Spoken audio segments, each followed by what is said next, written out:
2018년 추수감사절 예배 참여하신 여러분들에게 우리 하나님께서 크신 은총 베푸셔서 여러분의 감사가 날이 갈수록 더 풍성해지고 깊어지기를 간절히 축원드립니다.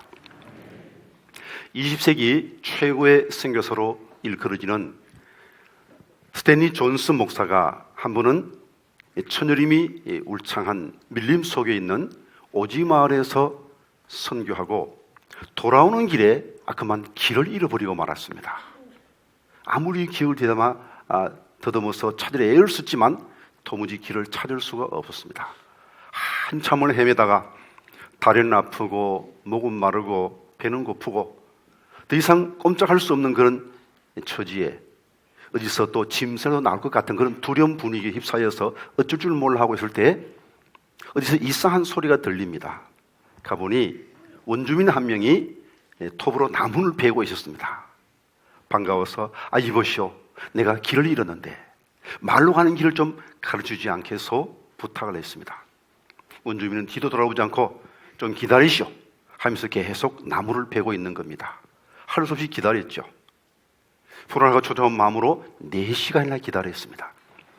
해가 어둑어둑 질무렵되니까 이제 원주민이 나무하기를 거치고 날 따라오시오 하고는 성큼성큼 걷기 시작합니다. 얼마나 발걸음이 빠른지 뒤지지 않으려고 애를 쓰면서 막 따라갔습니다. 근데 자꾸 밀림 속으로 들어가는 겁니다. 아무리 가도 길이 나타나지 않는 겁니다. 가다 보면 길이 나오겠지 싶어서 또 한참 참고 따라갔지만 계속 밀림 속으로 들어가는 겁니다. 그래서 견디다 못해서 물었습니다. 아니 이보시오, 도대체 길은 어디 있는 거요? 그때 그 사람이 대답합니다. 여기서는 길이 따로 없습니다. 여기서는 내가 곧 길입니다. 믿고 따라오시오. 선택의 여지가 없죠. 믿고 따라갔더니 한참 후에 말이 나타나서 그는 구출될 수 있었다고 합니다. 비슷한 말씀을 오늘 예수님께서도 본문 속에서 하셨죠. 최후의 만찬 후에 제자들은 예수님께서 자신들을 떠난다는 말 듣고 몹시 불안합니다. 두려워합니다. 이때 예수님께서는 그들에게 천국에 대해서 말씀하셨습니다. 예수님은 천국은 아버지 집이다 그렇게 가르쳐 주셨죠. 내가 너희들을 위해서 처소를 예배하러 간다. 처소가 다 예비되면 와서 너희를 나 있는 곳에 데려가겠다 말씀하십니다. 그리고 내가 곧 길이요 진리요 생명이다 말씀하셨습니다. 오늘 특별히 길이란 이 단어에 집중해서 하나님의 말씀을 전해드리고자 합니다. 길은 우리를 목적지로 인도합니다. 길만 따라가면 목적지에 도달할 수 있죠. 산포 가는 길 따라가면 산포 나옵니다. 자유로 가다가 일산, 이중피 보고 길 따라오면 일산에 올 수가 있는 것이죠. 길은 우리를 목적지로 인도합니다. 그러면 여러분의 목적지는 어디입니까? 풍요로운 삶입니까? 건강한 삶입니까? 편안하고 안정한 노후입니까? 그것은 중간 휴게소는 될 수 있을지 몰라도 종착점은 아닙니다. 그러면 죽음입니까? 모든 사람이 다 죽지만 죽음이 또한 종착역은 아닙니다. 죽음 이후에 심판이 있고 그 후에 영원한 천국과 영원한 지옥으로 갈라집니다. 우리가 가야 할 종착지는 천국 아니면 지옥입니다.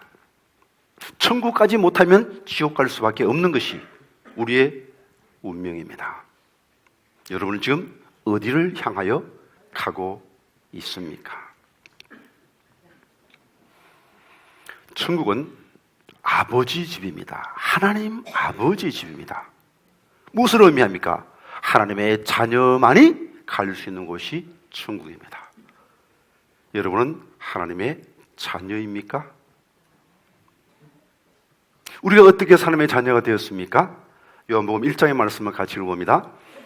영접하는 자, 곧 그 이름을 믿는 자들에게는 하나님의 자녀가 되는 권세를 주셨으니 이는 혈통으로나 육정으로나 사람의 뜻으로 나지 아니하고 오직 하나님께로부터 난 자들이니라. 예수 그리스도를 믿는 사람, 예수 그리스도를 구주로 영접하는 사람에게 하나님의 자녀가 되는 권세를 주셨다고 했습니다. 왜 예수를 믿으면 하나님의 자녀가 됩니까? 바로 예수님이 우리를 하나님의 자녀되는 길로 이끌어 주시기 때문이죠. 예수님이 나는 길이다 이렇게 말씀하셨는데, 나는 무엇이다, 에고 에이미, 이 표현은 하나님의 어투라고 지지난주에 말씀을 드렸죠. 예수님은 곧 하나님이십니다. 근데 하나님이 왜 사람이 되셨습니까? 하나님이 왜 사람이 되어서 십자가에 못 박혀 죽으셨습니까? 그것은 바로 예수님이 우리를 천국 가는 길이 되어서 우리를 천국으로 인도하시기 위해서인 것입니다. 우리는 예수님을 믿는 사람인데, 예수 믿어 하나님의 자녀가 되는데, 우리가 믿는 예수님은 어떤 분입니까? 우리가 믿는 예수님은 단순한 스승이 아닙니다. 우리가 믿는 예수는 단순한 성자가 아닙니다. 우리가 믿는 예수님은 날 위하여 십자가에 못 박혀 죽으신 분입니다. 그러면 예수님의 십자가는 우리에게 무슨 의미가 있겠습니까? 첫째로 예수님의 십자가는 우리를 천국으로 인도하는 길이 됩니다. 본문 2절 3절을 같이 읽어봅니다. 내 아버지 집에 거할 곳이 많도다. 그렇지 않으면 너희에게 일렀으리라. 내가 너희를 위하여 거처를 예비하러 가노니 가서 너희를 위하여 거처를 예비하면 내가 다시 와서 너희를 내게로 영접하여 나 있는 곳에 너희도 있게 하리라. 예수님과 함께, 하나님 아버지와 함께 있는 천국은 의의 나라입니다. 죄 있는 들어갈 수가 없어요. 죄 있는 사람은 들어갈 수 없습니다. 죄 없으려면 죄 안 지으면 되겠죠. 그러나 죄 안 지어서 죄 없을 사람은 이 세상에 아무도 없습니다. 현실적으로 불가능합니다. 그럼 나머지 방법은 무엇입니까? 한 가지밖에 없습니다. 죄를 용서받는 길밖에 없습니다. 그런데 죄를 용서한다는 것은 그 죄값을 용서하는 사람이 지불한다는 의미입니다. 예를 들어서 가난한 고학생이 등록금을 마련하기 위해서 아르바이트를 하는데, 낮에는 이제 편의점에서 아르바이트하고 밤에는 대리운전을 하면 돈을 많이 벌 수 있다, 그런 소리를 듣고 대리운전을 합니다. 난생 처음 대리운전을 하는데 큰 대형 외제 승용차를 운전하게 되었습니다. 소형차만 몰다가 대형차를 모니까 이 감각이 잘 오지 않죠. 그래서 좁은 골목길에서 그만 직 옆구리를 긁고 말았습니다. 못해도 수백만 원 수리비가 나오게 생겼습니다. 이 학생이 쩔쩔매면서 어쩔 줄 모르면서 죄송합니다, 제가 변상에 드리겠습니다 할 때 주인이 자네가 무슨 돈이 있어 갚겠나, 일부러 그런 것 아니니 내가 용서해 주겠네 말했습니다. 이번의 뜻은 무엇입니까? 그 수리비를 차 주인이 대겠다는 겁니다. 하나님이 우리의 죄를 용서해 준다는 의미가 무엇입니까? 우리가 받아야 할 그 죄값을 하나님이 지불하겠다는 의미인 겁니다. 우리는 요한복음 19장에서 예수님이 십자가에 못 박힌 장면을 쭉 살펴보았습니다. 마지막 예수님은 다 이루었다 말씀하시고 운명하셨습니다. 다 이루었다, 테텔레스타이, 이 말의 뜻은 예수님께서 우리 죄값을 다 지불하셨다는 것입니다. 우리 죄값을 완물하셨다는 것입니다. 죄의 삭은 사망입니다. 그러므로 죽음으로만이, 피만으로 우리는 죄 사함을 받을 수 있는 것입니다. 예수님이 십자가에 못 박혀 피 흘려 죽으심으로 우리를 천국으로 인도하는 길이 되어 주신 것입니다. 마르틴 루터가 하루는 종교개혁하는 가운데 너무너무 지쳐서 쓰러져 누웠습니다. 깼는지 잠드는지 비몽사몽간에 환상을 보는데 사탄이 나타납니다. 긴 두루마리 종이를 쫙 펼쳐 보이는데 루터가 지금까지 평생 지은 죄를 다 적어놨어요. 사탄이 그 죄의 목록을 있습니다. 무슨 죄 쫙 읽으면서, 자, 이런 죄를 짓고 니까지 게 무슨 종교개혁을 한다는 거냐? 넌 이런 엄청난 죄이다. 넌 종교개혁할 자격이 없어. 너무너무 괴로워서 루터가 잉크병을 던집니다. 그러나 사탄은 계속 비우면서 말합니다. 이게 다가 아니지. 여기 또 있어. 하고 또 종이를 쫙 펼쳐보이는데, 여기는 루터가 지었지만 까마득하게 잊고 있었던, 기억하지 못하고 잊고 있었던 죄를 또 다 보여주는 겁니다. 루터가 어쩔 줄 몰라 쩔쩔 매고 있을 때, 그때 갑자기 놀라운 일이 벌어졌습니다. 피 묻은 예수님의 손이 나타나서 그 죄목들을 하나씩 하나씩 다 치우고 나가는 것입니다. 그 모습 보면서 루터가 감격의 소리칩니다. 예수님의 피, 예수님의 피, 예수님의 피가 내 모든 죄를 다 씻었다. 소리치는 순간 사탄은 도망치고 말았다는 것이죠. 바로 그 예수님의 십자가의 피가 있었기에 우리가 하나님의 자녀 되어 천국에 들어갈 수 있는 것입니다. 예수님의 십자가는 우리를 천국으로 인도하는 길이 되시는 것입니다. 두 번째로 예수님의 십자가는 나를 위한 길입니다. 본문 6절을 같이 읽어봅니다. 예수께서 이르시되 내가 곧 길이요 진리요 생명이니 나로 말미암지 않고는 아버지께로 올 자가 없느니라. 길로 말미암아 길을 통하여 목적지에 갈 때 길이 의미가 있는 것이지, 길이 있은들 이것이 길이다, 목적지를 가는 길이다 안들 구체적으로 그 길을 걷지 않는 자에게 그 길은 아무 의미가 없는 것이죠. 길은 그 길을 걸어가는 자에게 의미가 있습니다. 그 길을 밟는 자에게 의미가 있습니다. 여러분, 길을 간다는 것은 곧 길을 밟고 간다는 것 아닙니까? 그럼 예수님이 길이라면 우리는 예수님을 밟고 천국을 향하여 가고 있다는 거예요. 이렇게 생각해 보셨습니까? 내가 지금 예수님을 밟고 간다, 그렇게 생각해 보셨습니까? 이것이 사실이거든요. 프랑스 파리는 몹시 인구가 많아서 아주 밀집하게 건물을 지은 곳이 많습니다. 다세대 주택이 있는 그 주택가에 5층 집에서 불이 났습니다. 마침 그 집에는 아버지와 9살, 7살, 5살 세 자녀가 있었습니다. 밑에서 불길이 올라옵니다. 더 이상 도망갈 곳이 없습니다. 한 가지 방법은 창문을 통해서 옆집으로 피신하는 것인데, 이 건물과 저 건물 사이에 한 1.5m 정도 거리가 떨어져 있습니다. 어른이라면 문제없이 건너뛸 수 있겠지만 아이들로서는 무리입니다. 어떻게 하면 좋겠습니까? 아버지만 건너서 뛰어가면 살면 됩니까? 그때 아버지는 자신의 몸을 굽혀 옆 건물의 난간을 잡았습니다. 자신의 몸이 사다리가 되어서 아이들이 건너가게 했습니다. 빨리 내 등을 타고 건너편 건물로 들어가라. 떨리는 발길음으로 첫째가 지나가고, 두 번째 막내가 지나가고, 세 번째 둘째가 지나가고 났을 때 불길이 이 아이의 아버지를 덮쳤습니다. 아버지는 땅에 떨어져 죽었습니다. 그러나 그 죽음의 결과로 세 아이는 살아났습니다. 아버지가 그 세 자녀를 위한 생명길이 되어 주었기 때문이죠.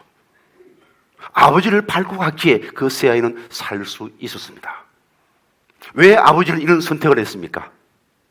이는 단 하나, 자신의 생명보다 자녀들을 더 사랑했기 때문입니다. 왜 예수님은 나를 위해서 죽으셨습니까? 이는 단 하나, 예수님께서 우리를 예수님 자신의 생명보다 더 사랑하셨기 때문입니다. 그림을 한번 보실까요? 우리 십자가를 밟고 십자가로 통하여서 천국을 향하여 가고 있습니다. 저 그림에 자세히 나타나지 않지만 사실은 저 십자가에 예수님이 달려 있는 겁니다. 우리는 날마다 십자가에 못 박히신 그 예수님을 밟고 예수님을 길 삼아 천국으로 가고 있는 것입니다. 나는 정말 지금 천국을 향하여 가고 있습니까? 우리 한번 확인해 볼 필요가 있지 않겠습니까? 확인해 주는 방법은 바로 이사야 53장에 있는 이 말씀에 이 우리라는 단어 대신에 여러분의 이름을 넣어서 우리 한번 읽어보십시다. 읽어봅니다. 그가 찔림은 진흙은의 허물 때문이요 그가 상함은 진흙은의 죄악 때문이라. 그가 징계를 받음으로 진흙은은 평화를 누리고 그가 채찍에 맞음으로 진흙은은 나음을 받았도다. 진흙은은 다 양 같아서 그릇 행하여 각기 제 길로 갔거늘 여호와께서는 진흙은의 죄악을 그에게 담당시키셨도다. 이 말씀을 읽을 때, 여러분의 이름을 넣어서 읽을 때 마음에 아무 거리낌이 없습니까? 이 말씀이 100% 다 믿어집니까? 예수님이 내 죄를 대신하여 나 때문에 죽었다고 고백하십니까? 이제 이 예수님의 십자가의 피로 내 모든 죄가 깨끗하게 다 해결되었음을 믿습니까? 바로 그렇다면 여러분은 예수님의 십자가를 통하여 천국을 향하여 가고 있는 자입니다. 바로 예수님의 십자가는 나를 천국으로 인도하는 길입니다. 이제 이 십자가의 사랑을 믿는 자라면 어떻게 살아야 되겠습니까? 이 십자가의 사랑을 믿는 자가, 십자가를 밟고 천국 가고 있는 자가 하나님을 향하여 하나님 정말 날 사랑하시는 건 맞습니까? 그렇게 물을 수 있겠습니까? 날 위하여 십자가에 못 박히신 그 예수님을 밟고 지나가면서 예수님 날 사랑하시는 건 맞아요? 그렇게 질문할 수 있겠습니까? 앞에 이야기에서 아버지의 등을 밟고 건너편 빌딩으로 가면서 아이가 아버지 날 사랑하는 건 맞아요? 그렇게 질문할 수 있겠습니까? 어떻게 그렇게 질문할 수 있겠습니까? 십자가 앞에서 우리는 도저히 하나님의 사랑을 의심할 수 없습니다. 로마서 8장의 말씀을 같이 읽어봅니다. 자기 아들을 아끼지 아니하시고 우리 모든 사람을 위하여 내주시니가 어찌 그 아들과 함께 모든 것을 우리에게 주시지 아니하겠느냐. 참으로 예수님의 십자가가 나를 위한 죽음이라고 고백한다면 우리 이 예수님을 주신 하나님께 아버지 하나님, 하나님이 내게 주신 것은 다 사랑입니다 고백할 수밖에 없을 겁니다. 때로 이해되지 않지만 건강도 질병도 부도 가난도 성공도 실패도 아버지께서 주신 것이라면 다 사랑임을 믿습니다 고백하고 범사에 감사할 수밖에 없을 것입니다. 우리 지금 추수감사 예배를 드리고 있는데 어느 민족이나 다 추수감사에 관한 민속이 있습니다. 민속 절기가 있죠. 그런데 이것이 어떻게 해서 추수감사 예배가 교회 행사가 되었고 교회 절기가 되었겠습니까? 그래서 바로 1621년 청교도들의 추수감사절에서 유래되었습니다. 영국 국교가 심히 타락했을 때 청교도들은 철두철미하게 성경 중심의 삶을 살기를 원했습니다. 그러나 국교도들은 그들과 다른 삶의 신앙 형태를 인정하지 않았습니다. 그래서 청교도들은 신앙의 자유를 찾아서 신대를 향하여 출발합니다. 180톤짜리 메이플라워 오울의 꽃이라는 그 이름의 배를 타고 65일의 항해를 거쳐서 드디어 미국 땅에 도착합니다. 때는 겨울이었습니다. 몹시 춥습니다. 식량도 부족합니다. 추위와 굶주림과 질병으로 그해 겨울에 102명 중에 44명이 죽었습니다. 다행히 친절한 인디안들이 그들에게 먹을 것을 주었고 농사법을 가르쳐 주었고 이듬해 종자를 나누어 주었습니다. 그래서 그해 봄에 그 이듬해 봄에 씨앗을 뿌리고 농사를 지어서 드디어 1621년 가을에 첫 추수를 했습니다. 수확이 얼마나 많았겠습니까? 조그만 수확입니다만 너무너무 감사해서 인디안을 불러 모아놓고 칠민들 고기를 먹으면서 첫 수확을 주님께 바치면서 감사 예배를 드리는 것이 추수감사절의 유래입니다. 부유함 때문입니까? 건강 때문입니까? 형통 때문입니까? 아닙니다. 그런 것하고 전혀 상관이 없습니다. 신앙 때문에 예수 믿고 구원받은 것 때문에 자유롭게 십자가의 길을 걸을 수 있는 신앙의 자유가 주어졌기 때문에 그것 때문에 하나님께 감사의 예배를 드린 것이죠. 2018년 여러분의 삶이 어떠한지 저는 다 알지 못합니다.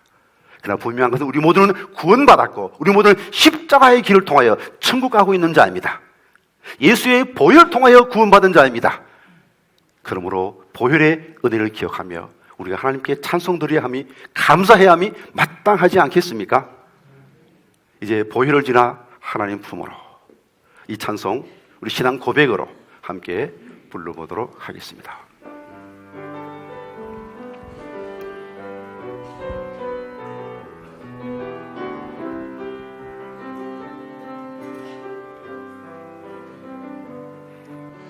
보혈을 지나 하나님 품으로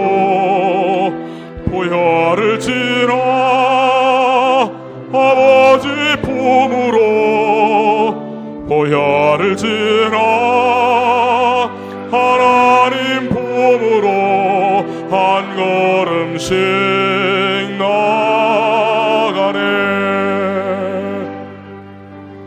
보혈을 지나 하나님 품으로, 보혈을 지나 아버지 품으로, 보혈을 지나 하나님 품으로 한 걸음씩 나가네. 존귀한 주 보혈이 내 영을 새롭게 하시네. 존귀한 주 보혈이 내 영을 새롭게 하네. 기도하시겠습니다. 십자가에서 흐르는 주님의 보혈이 내 모든 죄를 씻어주셨기에 죄인인 우리가 하나님의 자녀 되었고, 지옥 갈 수밖에 없는 우리가 천국을 내 아버지 집이라고 고백하며 천국 가는 자 되게 해주심을 감사합니다. 날마다 십자가의 길을 걸으며 날마다 천국 가면서 기뻐하며 감사하며 찬양하는 우리의 삶이 되게 은총 더하여 주옵소서. 단 한순간도 원망이나 불평이 없게 하시고 범사에 감사하는, 십자가의 은혜에 감사하는, 보혈의 권세로 승리하는 우리 모두 되게 은총을 더하여 주시옵소서. 예수님의 이름으로 기도하옵나이다. 아멘.